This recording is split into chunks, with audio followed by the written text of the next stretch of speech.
হ্যাঁ আপা বল। কি রে, তোর সে কখন থেকে ফোন দিতাছি, ফোন ধরত না কেন?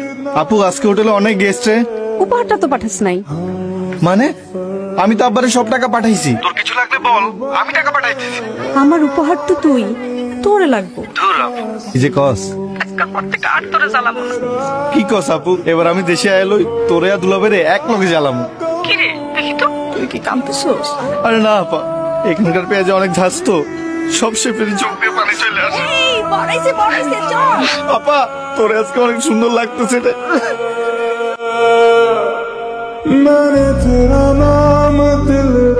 ফোন আইছে না ভাই, কোনো কল আসে? উফ, শুনছিলাম বাচ্চা হওয়ার সময় 21টা হাড্ডি ভাঙলে যেমন ব্যথা লাগে, তার সাথে বেশি বেশি ব্যথা হয়। তুমি এত ব্যথা সইতেছো আর আমি তোমার পাশে নাই। আল্লাহ তুমি সহায় থেকে।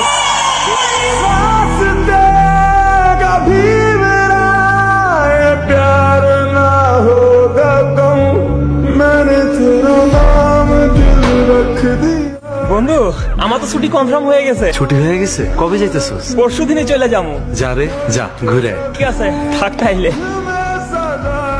আমি বোধহয় সে অবাক ছিলাম যে চাইলেও বাড়ি যেতে পারে না। আম্মা কাগজপত্র সব জমা দিয়ে দিছি, আকামাটা পাইলেই এবার চলে আসবো।